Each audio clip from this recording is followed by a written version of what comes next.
मन में उनके लिए इतना मोह क्यों जगाया? यही तो नियति का नियम है पद्मनी। शकुंतला देवी और उसके कपुत्र गजराज को बुलाकर महारानी कलावती अवश्य ही कोई गहरी चाल चल रही है। हमें चुनारगढ़ के उस युवराज के भागने का इतना दुख नहीं है खुदाबख्श, जितना दुख इस बात का है कि भागने से पूर्व उसने शिवगढ़ के अनमोल रत्न का मन चुरा लिया, जिसका मूल्य तुम्हारे पंडित जगन्नाथ कभी नहीं चुका पाएंगे।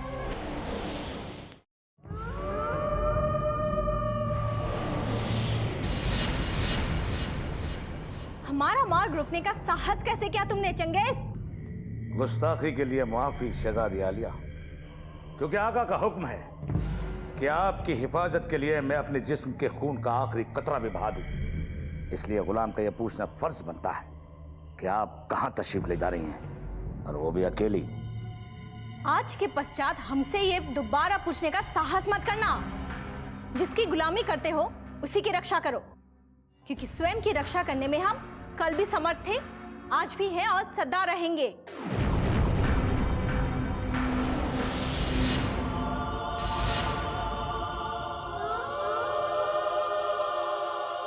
हट जाओ हमारे मार्ग से। दोबारा से आपके हुक्मदुली के लिए गुलाम तहे दिल से शर्मिंदा है, लेकिन आप जब तक वजह नहीं बताएंगी गुलाम आपको टस से मस नहीं होने देगा।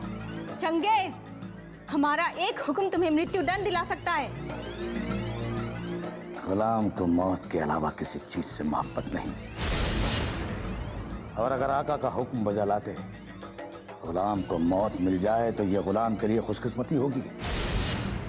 शहजादी आलिया, मैं आपको यहां से अकेले जाने नहीं दूंगा, क्योंकि मेरे आका ने मुझे हुक्म दिया है मैं आपके साथ साथ आपका साया बन के रहूं।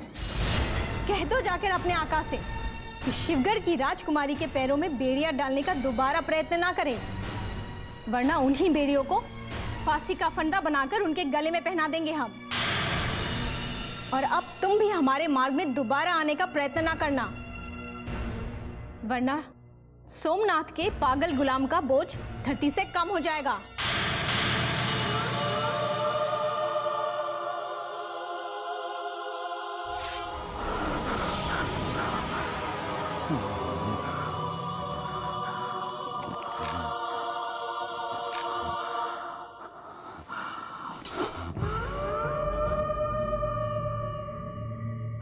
शहजादी आलिया, अगर आप शिवगढ़ की शहजादी ना होती और मेरे आका की मोहब्बत ना होती तो आज चंगेज के खून की जगह आपका खून होता। शहजादी आलिया, आपका खून होता।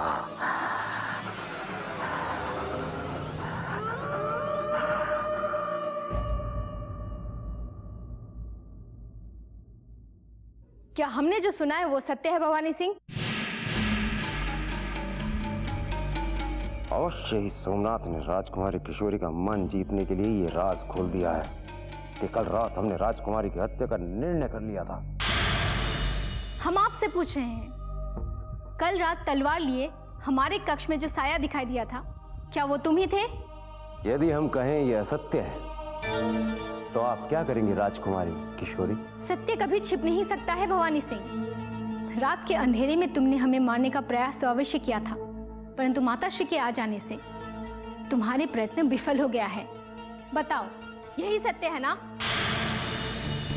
सत्य? सत्य को सिद्ध करने के लिए प्रमाण की आवश्यकता होती है राजकुमारी किशोरी, जो आपके पास नहीं। पिताश्री के आ जाने से तुम्हें प्रमाण भी अवश्य मिल जाएगा, क्योंकि तुमने शिवगढ़ की राजकुमारी की हत्या करने का षड्यंत्र रचा है, और पिताश्री के कोप से तुम्हें अब तुम्हारे देवता भी नहीं बचा सकते।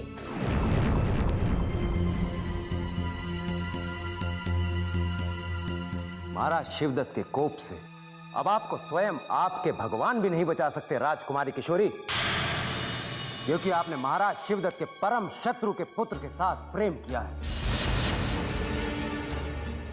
और यदि आप अब भी नहीं संभली और उस शत्रु युवराज को अपने हृदय से नहीं निकाला तो एक पिता के हाथों उसकी पुत्री की हत्या हो जाएगी, और महाराज शिवदत्त पर लगे इस कलंक की जिम्मेदार आप स्वयं होंगी राजकुमारी। चुनारगढ़ के युवराज को भूल पाना इस जन्म में तो क्या, अगले 7 जन्मों में भी संभव नहीं है। किंतु तुम क्या समझोगे कि तुम्हारे मन में शैतान बसा है जो कभी किसी को प्रसन्न देख ही नहीं सकता। आपने बिल्कुल सही पहचाना राजकुमारी, बिल्कुल सही पहचाना। किंतु ये आप भी नहीं समझ पाएंगी कि हमने अपने मन के भीतर यमराज को क्यों बसाया हुआ है। शत्रु युवराज के गले में वरमाला डालने का निर्णय लेकर आपने हमारे भीतर सोए यमराज को जगा दिया है राजकुमारी। किंतु हमारे मन के भीतर बसा वो यमराज तभी अपनी आंखें खोलता है जब कोई महाराज शिवदत्त या फिर शिवगढ़ की प्रतिष्ठा पर प्रश्न चिन्ह लगाने का प्रयास करता है। यदि युवराज इंद्रजीत सिंह से प्रेम करना हमारे पिताश्री के सम्मान पर प्रश्न चिन्ह है, तो ये प्रश्न चिन्ह लग चुका है। और यदि तुम हमें मारना चाहते हो तो इसी वक्त मार डालो, हम तुम्हारे सामने खड़े हैं। किंतु अंधेरे में कायरों की तरह छिपकर वार करने का दोबारा प्रयत्न मत करना, वरना शिवगढ़ के महायोद्धाओं की वीरता कलंकित हो जाएगी।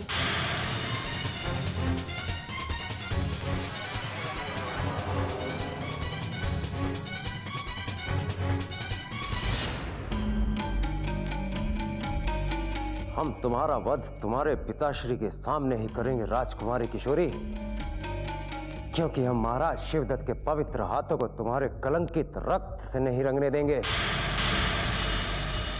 और तुम्हारे इन प्रेम पत्रों के आदान प्रदान का प्रारंभ होने से पूर्व हम अंत कर देंगे। ये हमारा वचन है।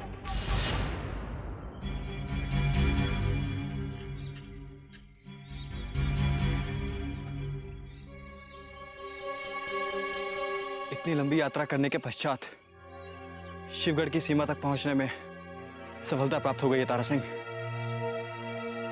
यदि मार्ग में कोई बाधा ना आई तो शीघ्र ही शिवगढ़ के महल में प्रवेश करके युवराज का संदेश राजकुमारी किशोरी तक पहुंचा दूंगा और तुरंत ही उनका उत्तर लेकर वहां से वापस लौट आऊंगा।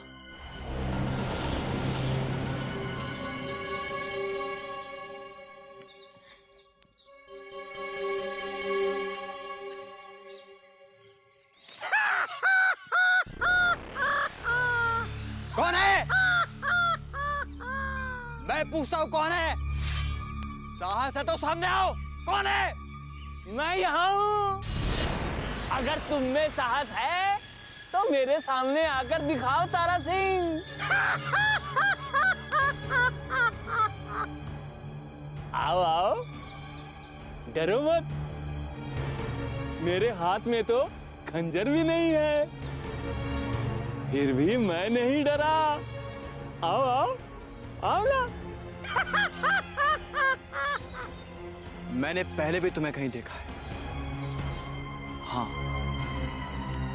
जब मैं और भैरव सिंह बुत बने हुए थे तब तुमने उस पीली घास वाली जड़ी का पता बताया था।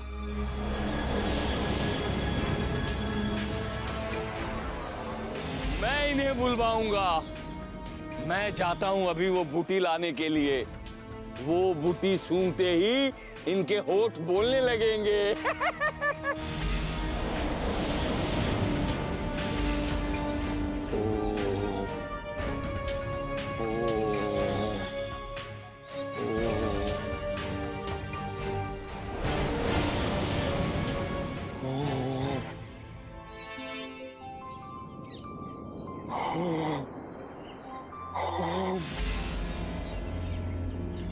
झूठे हो तुम और झूठे हो वो चुनारगढ़ के योद्धा जो मुझे घर भेजकर पता नहीं कहां गायब हो गए।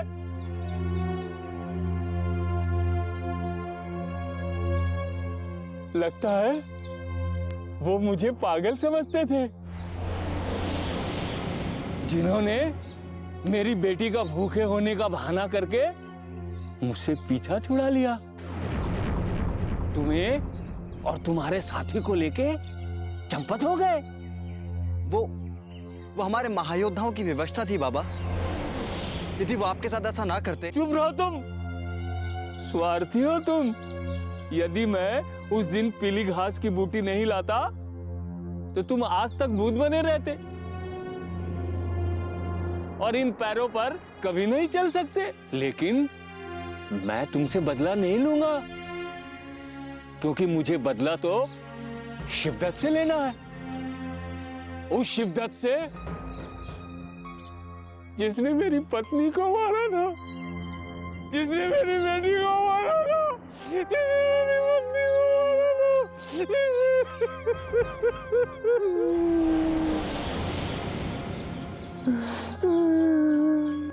बाबा, बाबा, मैं आप ही का बदला लेने तो शिवगढ़ जा रहा हूँ। हाँ, आप बस अपने आंसू पोंछ डालिए और मुझे शिवगढ़ जाने का कोई मार्ग बता दीजिए। मैं भी शिवगढ़ जाऊंगा।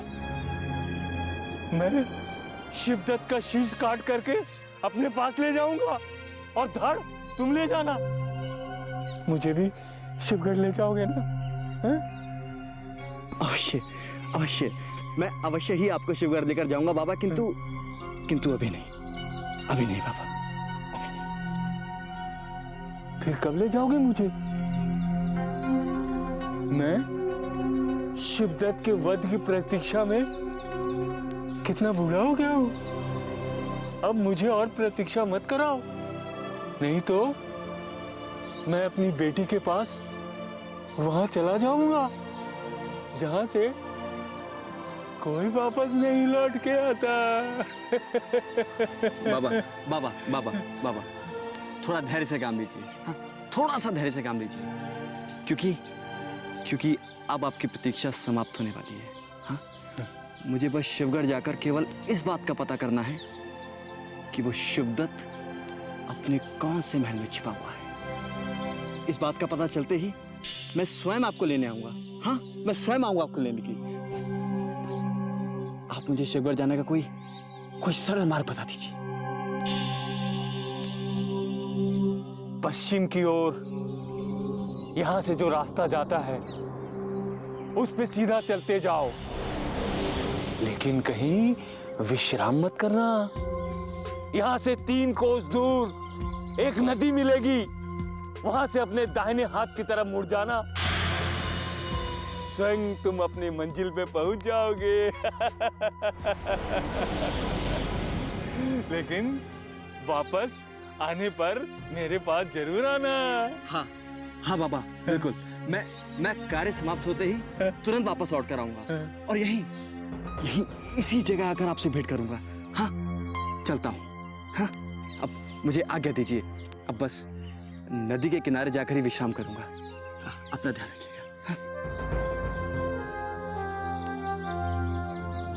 खुश रहो।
भाग्य प्रबल है हमारा, जो शिवगढ़ में प्रवेश करते ही वो अहमद और नाजिम दिखाई दे गए। अब इनमें से किसी एक को मूर्ख बनाकर शिवगढ़ के महल तक पहुंचना होगा तारासिंह।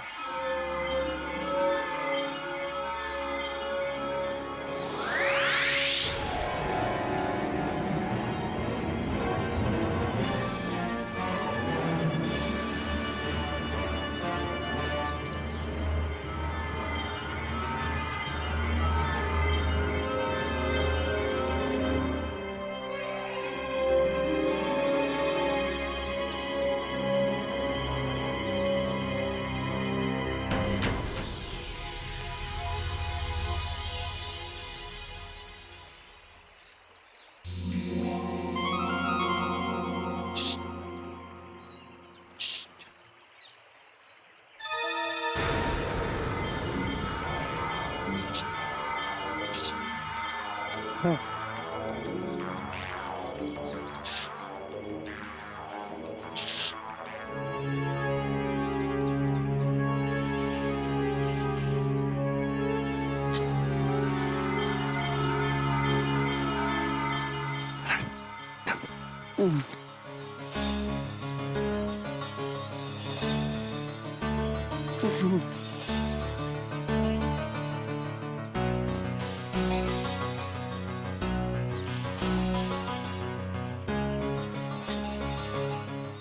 क्या माजरा है?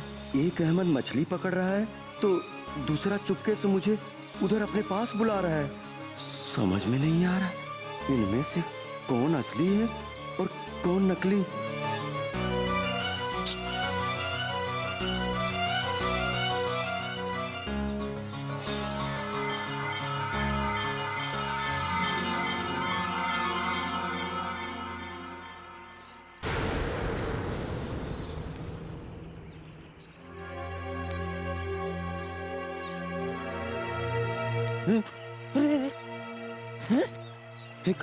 कौन हो तुम? ये कैसा सवाल पूछ रहे हो नाजिम? तुम अपने बचपन के दोस्त को भूल गए? मैं अहमद हूं। अच्छा, तुम अहमद हो तो वो कौन है? यही जानने के लिए तुम्हें मैंने बुलाया है। जिसके साथ तुम इतनी देर से मछलियां पकड़ रहे हो वो कौन है? वो क्या सोच रहे हो नाजिम? क्या तुम्हारी आंखें भी धोखा खा गई? वो दुश्मन का कोई जासूस है जो तुम्हें फंसाने के लिए आया है। लेकिन तुम्हारी किस्मत बुलंद है कि तुम्हारे फंसने से पहले ही मैं आ गया। ये कह रहे हो तुम? अच्छा हुआ मैं उस बेरूपिये के जाल में नहीं फंसा। आया था मछली फंसाने, कम वक्त मुझे ही फंसाने लगा था। अब देर मत करो और जल्दी से इसे महल में लेके चलते हैं। फिर देखना महारानी हमें देखकर बहुत बड़ा इनाम देगी। ठीक कह रहे हो। हुजूर की गैर हाजिरी में अगर हमने ये बड़ा काम कर दिया तो हुजूर से भी बड़ा नाम हो जाएगा हमारा। हाँ, ये बिल्कुल सही। लेकिन ये उलझन है, अगर तुम सामने पड़ गए और वो आ गया तो मुझे पता कैसे चलेगा कि कौन असली और कौन नकली? हाँ नाजिम, मुझे देखकर वो खुद को असली अहमद साबित करने की कोशिश करेगा, इसलिए मेरा जाना ठीक नहीं होगा। कहीं ऐसा न हो जाए कि नकली के चक्कर में असली कारागार पहुंचा दिया जाए। एक तरकीब है मेरे पास। मैं तुम्हें ले चल के महल में छोड़ देता हूँ और वापस आ जाता हूँ। फिर इस बेरूपियों को बहला फुसला के कारागार पहुंचा देता हूँ। कैसी रही? हो गई ना बात? वाह नाजिम, वैसे तो तुम बहुत समझदार हो। फिर अब जल्दी से मुझे महल में छोड़ाओ और इसे आकर गिरफ्तार करवा देना। फिर देखना तुम्हारी बहादुरी और अक्लमंदी के गीत सारे शिवगढ़ में गाए जाएंगे। अब जल्दी चलो, अगर इसने हमें देख लिया तो लेने के देने पड़ जाएंगे। नहीं नहीं नहीं नहीं, नहीं। चलो चलो चलो चलो, आ जाओ। अच्छा चलो चलो।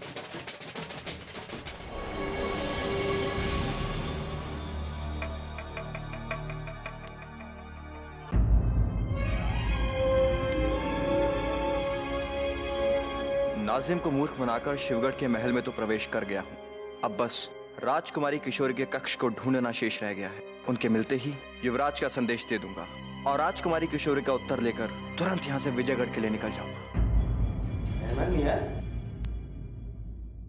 क्या बात है भाई? क्या खोए खोए सोच रहे हो? हैं?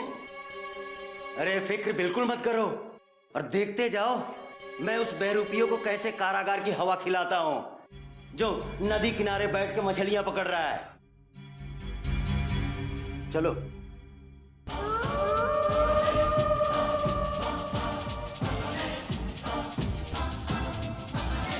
क्या बात है अहमद नाजिम, आजकल आप लोग अकेले ही? आपके आका, मेरा मतलब है हुजूर, नजर नहीं आ रहे हैं? दरअसल बात यह है चंगेज भाई कि आजकल हमारे हुजूर के पास फुर्सत ही नहीं है। उनका एक पांव संभलपुर और दूसरा पांव किसी और नगर में है। महाराज शिवदत्त आजकल उन्हीं से तो अपना सारा खुफिया काम करा रहे हैं। अच्छा, लेकिन एक बात समझ में नहीं आया नाज़िम मियां, ये अपने अहमद मियां को क्या हो गया है? कुछ उखड़े उखड़े से हैं, कुछ अलील है क्या तबीयत?